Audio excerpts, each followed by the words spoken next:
All good? Good. Racing is very, very, very important to me. Keep breath in. Exhale.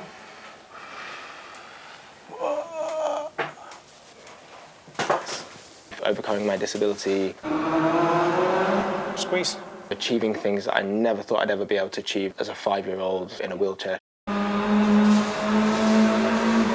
know, that's why I race.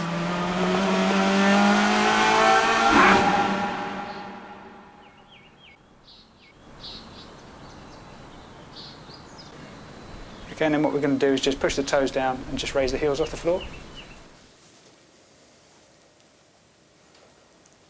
Again, like range of movement is just completely different, isn't it? Yeah. So that would be how you basically accelerate and brake, yes, basically. that's how I'm doing it, isn't it? Pushing into the... When we were teammates, learning about what happens to you over a race weekend, and you pop ribs out, and you're in a real sort of bad way by the time we get to race 3 on a Sunday. Stay tall, stay tall. That's all I can get with the right leg. After every session, it's like I've been in a boxing ring. Is that uncomfortable for you, Nick, at that point? Yeah, that hurts. Okay. Yeah. Okay, so we come back to here. And we're I'm just used to the pain.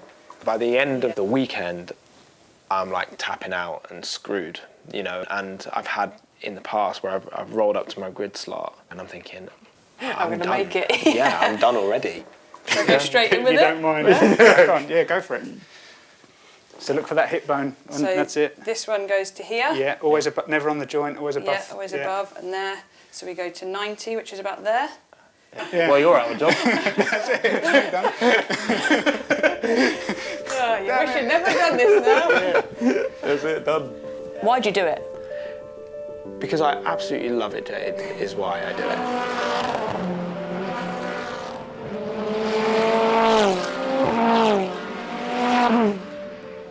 I was born with spastic diplegia, cerebral palsy, born 2 months premature, initially told by the doctors that I would never walk.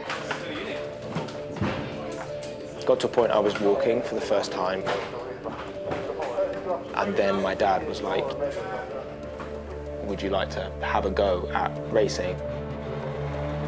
Had to train hard. I was in a wheelchair at 13 for 5.5 years. My legs were super weak. He put me in a BMW M3 when I was 17, and I matched the chief instructor on my first day.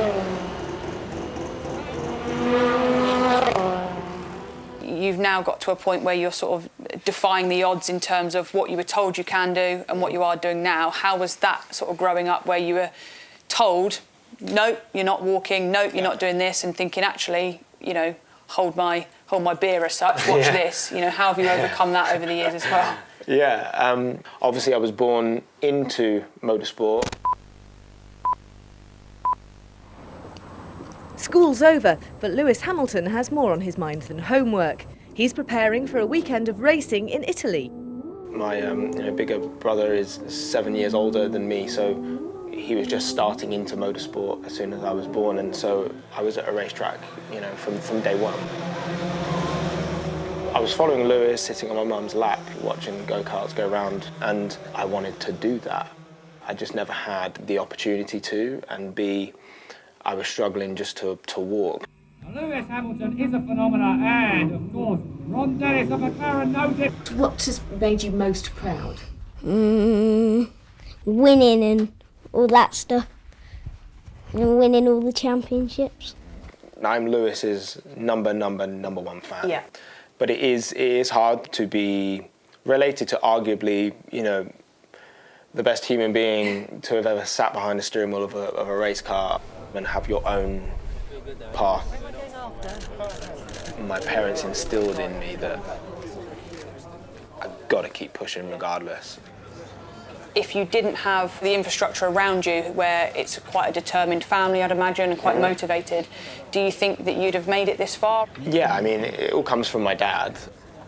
My dad is a very unique individual, very determined, very hard-headed, doesn't take no for an answer. My dad never helped me. Physically, I always had to figure out how to get over an obstacle or a hurdle on my own. And my mum the same. You know, my mum's absolutely incredible, you know, but for them to have taken a step back when I'm falling over, hitting my head, struggling just to balance and stand and stuff, I resented them initially because I was like, you guys could at least help me. But they chose not to, which actually was a blessing in disguise, because it taught me from a very young age that you need to fall, you need to fail, you need to go through some either physical or mental pain to build yourself as a human. And then I ended up finding my own way through things.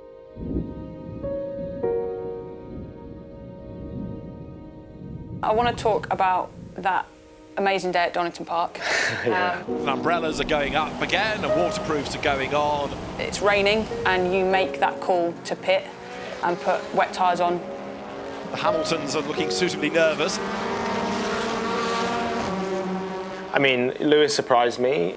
I didn't know he was going to be there, and so when he turns up, I'm like, oh my God. You know, I get even more attention when he's there than I do when he's not. But from my point of view, you know, drove out of my skin in that race. And then obviously we had a safety car, and I remember shouting, being like, don't park there, because I don't need a safety car. And I believe to this day, if I didn't have a safety car that day, I would have got on the podium. Yeah. Because what happened, that safety car allowed everyone to put wets on. And that was when I was worried, because I was like, okay, well, I'm going to drop like a stone here. Yeah, but you didn't. I didn't. Nick Hamilton, and Hamilton comes back at him on the inside and retakes the place. Fantastic, he's back into sixth. That moment where I actually just proved everybody wrong, the emotion that came out was incredible. Come on, Nick, he's hanging on to the position. Tremendous result for Nick Hamilton. Fantastic.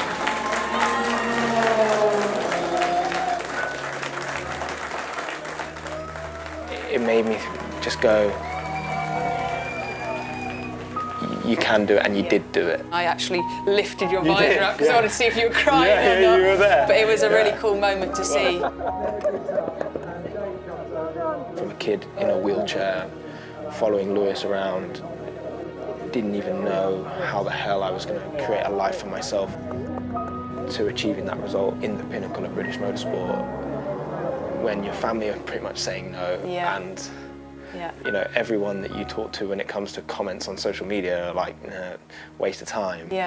That moment where I actually just proved everybody wrong, it was just amazing. And then I was like, now what? You opted to step away. Yeah, I mean, it was very difficult, and it was down to, you know, not feeling too great in the team. I ended up in a real dark spot. I was getting bullied online by a lot of people. It stayed with me, you know. I felt like I was born with 3 wheels on my wagon, and even though I've achieved all these amazing things and I've done all these great things, I think deep down I still feel very vulnerable and almost like a reject sometimes, you know, just because for some reason I wasn't given what everyone else had.